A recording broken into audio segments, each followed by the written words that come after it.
Halo semuanya, selamat datang kembali di Slate Kolektif.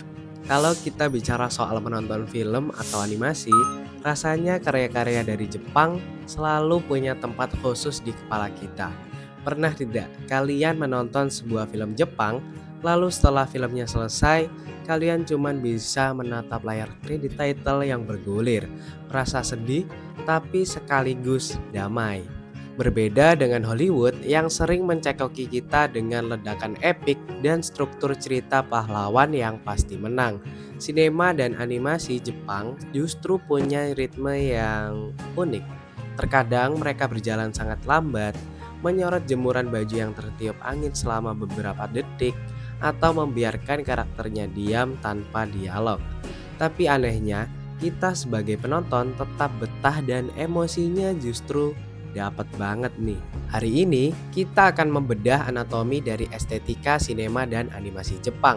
Kita akan kupas tuntas 5 hal utama, yakni ciri khas visual dan narasinya, trauma sejarah kelam yang melahirkan monster raksasa, rahasia teknis penyutradaraan mereka, sampai bagaimana budaya lokal mereka akhirnya bisa menguasai kultur pop dunia. Siapkan teh atau kopi kalian, posisikan duduk yang nyaman dan mari kita mulai bedah materinya. Kita mulai dari pilar pertama, yaitu ciri khas. Secara fundamental, cara Jepang bercerita itu berbeda dengan Barat. Di Barat, kita sangat mengenal three act structure atau perjalanan pahlawan yang sangat berpusat pada konflik. Harus ada penjahat, harus ada masalah besar. Tapi di Jepang, Korea, dan beberapa negara Asia Timur lainnya, mereka menggunakan struktur naratif kuno yang disebut Kiso Tenketsu. Struktur ini terdiri dari 4 babak, yakni Ki sebagai pengantar, Sho sebagai pengembangan, Ten sebagai perubahan alur atau twist, dan Ketsu sebagai penyelesaian. Menariknya, Kiso Tenketsu ini sering disebut sebagai narasi tanpa konflik. Meskipun pada kenyataannya tetap ada konflik seperti yang bisa kita lihat di film Parasit dari Korea yang juga pakai struktur ini. Namun elemen utamanya sengaja ditahan sampai babak ketiga. Ini yang bikin plot film Asia seringkali berubah drastis alias pindah genre di pertengahan cerita. Lalu mari kita bicara soal visual, khususnya anime. Visual anime sangat ikonis dengan garis tegas dan palet warna yang berani memberikan kontras, misalnya dunia sihir yang sangat cerah berbenturan dengan dunia nyata yang kelam. Tetapi yang paling ikonis tentu saja dari desain karakternya, yang ekspresinya dilebih-lebihkan, rambut melawan gravitasi, dan mata yang sangat besar. Nah, ada fun fact menarik di sini. Estetika mata besar ini diciptakan oleh bapak manga Osamu Tezuka, kreator Astro Boy. Faktanya, Tezuka tidak mengambil referensi ini dari wajah orang Jepang. Beliau justru sangat terinspirasi oleh karakter kartun Amerika masa itu, seperti Mickey Mouse, Betty Boop, dan Bambi karya Walt Disney. Jepang mengambil elemen barat tersebut, mengolahnya dengan estetika mereka sendiri, dan menjadikannya pakem visual yang kini menjadi standar dunia. Masuk ke poin kedua, estetika Jepang yang khas ini sangat dipengaruhi oleh budaya, sejarah, dan nilai sosial mereka. Dari sisi budaya, mereka memiliki filosofi Mono no Aware yang artinya kesadaran bahwa semua di dunia ini adalah sementara, dan wabi-wabi, menemukan keindahan dalam ketidaksempurnaan. Filosofi inilah yang menjelaskan kenapa film Jepang jarang punya happy ending yang heboh. Mereka lebih suka ending yang tenang dan menerima nasib. Mereka juga sangat menghormati alam karena pengaruh kepercayaan Shinto, di mana alam dianggap memiliki roh atau kami. Jika film bencana barat sering menjadikan alam sebagai musuh yang harus ditaklukkan, film Jepang lebih sering menyoroti pemandangan luas untuk menyampaikan pesan bahwa manusia itu sangatlah kecil dan harus selaras dengan alam. Tetapi estetika mereka juga dibentuk oleh sejarah yang sangat kelam. Perang Dunia Kedua dan jatuhnya bom atom di Hiroshima dan Nagasaki meninggalkan trauma kolektif yang luar biasa. Tahukah kalian bahwa industri film kaiju atau monster raksasa lahir dari trauma ini? Sutradara Ishiro Honda menciptakan Godzilla pada tahun 1954 sebagai metafora hidup dari bom atom dan radiasi nuklir. Apalagi saat itu baru saja terjadi insiden Lucky Dragon Number 5, kapal nelayan Jepang yang terkena hujan radioaktif akibat uji coba bom Amerika. Jadi, Godzilla yang menghancurkan kota itu bukan sekedar monster yang jahat, melainkan representasi alam yang marah akibat keserakahan manusia bermain dengan senjata pemusnah massal. Kekalahan perang juga membuat Jepang mengalami krisis identitas dan hilangnya kepercayaan pada kebenaran absolut. Ini terekam abadi dalam mahakarya Rashomon, di mana sebuah kasus pembunuhan diceritakan secara berbeda oleh tiap saksi. Pesannya jelas atau kebenaran itu subjektif. Di sisi lain, trauma pasca perang di mana Jepang tiba-tiba maju pesat secara industri, melahirkan ketakutan baru, yakni takut akan teknologi menelan sisi kemanusiaan. Ketakutan inilah yang melahirkan estetika masa depan yang canggih tapi suram, alias cyberpunk, yang bisa kita nikmati visualnya di anime legendaris yaitu Akira. Nilai sosial mereka yang mengedepankan kelompok atau kolektif di atas individu juga sangatlah kental. Kalau Hollywood suka dengan kiasan satu pahlawan menyelamatkan dunia, film Jepang jarang memakai itu. Karakter seperti samurai sering dibuat menderita secara batin karena terjebak antara diri atau kewajiban kepada atasan dan ninja atau hati nurani. Berbicara soal realitas sosial, ada genre Somi Genki yang fokus pada realisme kehidupan sehari-hari. Orang Jepang ahli sekali membuat aktivitas membosankan seperti orang makan, naik kereta, atau sekadar mengobrol di teras menjadi adegan dengan makna filosofis yang sangat mendalam. Sebagai tambahan sejarah sosial, mungkin ada yang bertanya seperti ini. Dengan budayanya yang sopan, kenapa industri film dewasa di Jepang sangatlah masif? Ini bukan berarti masyarakatnya hyperseksual di ruang publik, tetapi ada ironi hukum dan sejarah di baliknya.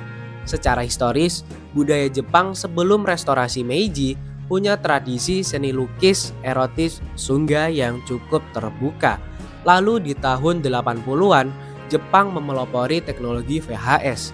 Kemudahan menonton secara privat di rumah inilah yang memicu komersialisasi. Ironisnya, karena hukum sensor pasal 175 yang sangat ketat, industri ini justru berinovasi, terstruktur, dan dilindungi hukum bisnis di sana, menciptakan fenomena pasar yang sangat besar. Poin selanjutnya, kita bedah aspek teknisnya. Sebagai kreator yang terbiasa ngulik Miss Ongseng, gaya penyutradaraan Jepang ini layaknya sekolah gratis. Pertama, mereka sangat sering menggunakan gerak kamera lambat dan long shoot atau pengambilan jarak jauh. Kamera tidak buru-buru memotong adegan, tetapi teknik ini memberikan kesan realistis dan membiarkan mata kita mengamati detail lingkungan sekitar. Ada juga pengaruh kuat dari teater Noh dan Kabuki yang melahirkan teknik pillow shots. Ini adalah teknik di mana sutradara seperti Yasujiro Ozu sengaja menyelipkan shot benda mati seperti lorong kosong atau jemuran di tengah transisi adegan. Tujuannya memberikan jeda bagi penonton untuk merenungkan emosi dari adegan sebelumnya. Secara teknis, Jepang juga punya bapak inovasi. Sutradara Akira Kurosawa adalah pelopor teknik multi kamera setup. Merekam satu adegan dengan banyak kamera dari sudut berbeda sekaligus.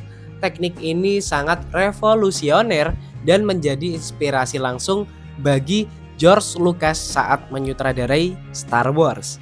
Lalu, bagaimana dengan animasinya? Kenapa visualnya bisa sangat khas? Jawabannya ada pada limited animation. Budaya efisiensi waktu dan biaya membuat studio anime sering menggunakan jumlah frame per detik yang lebih sedikit dibanding animasi Disney. Tetapi, mereka menutupi kekurangan ini dengan kecerdasan sinematografi, yakni menggunakan angle kamera ekstrim, pencahayaan yang sangat dramatis, dan terobsesi dengan detail latar belakang, seperti presisinya gambar arsitektur bangunan atau pantulan cahaya di genangan air hujan. Masuk ke poin keempat. Dengan semua gaya unik tadi, apa sebenarnya tujuan utama dari estetika Jepang? Jawabannya adalah untuk menyalurkan emosi yang kuat secara halus, melestarikan nilai budaya, dan menyampaikan kritik sosial. Mereka percaya bahwa tidak semua hal harus diucapkan lewat dialog.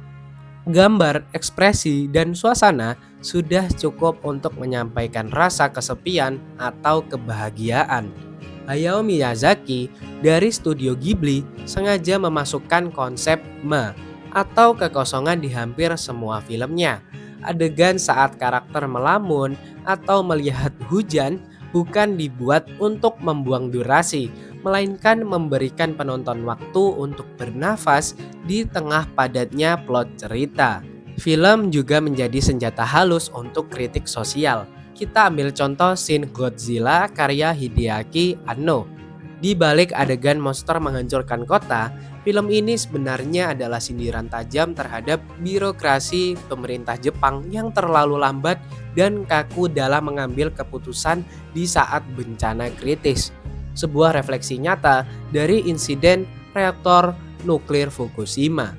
Poin terakhir yaitu poin kelima, bagaimana karya-karya ini diterima oleh kita sebagai penonton. Di Jepang sendiri, sinema sudah menjadi bagian tak terpisahkan dari budaya mereka. Fun fact nih, di era film bisu 1920-an, bioskop Jepang mempunyai benshi, yaitu pencerita atau narator live yang mendubbing film langsung di dalam studio. Saking hebatnya, benshi ini lebih terkenal dan bayarannya lebih mahal dari aktor di dalam layar. Mereka bahkan sering mengubah jalan cerita film barat sesuka hati mereka agar pas dengan selera lokal Jepang. Secara global, estetika Jepang telah mendobrak tembok besar bahwa kartun hanya untuk anak-anak. Karya mereka memikat penonton dewasa di seluruh dunia. Sejarah mencatat, Spirited Away sebagai film animasi hand-drawn berbahasa non-Inggris pertama yang memenangkan piala Oscar, mengalahkan raksasa-raksasa barat.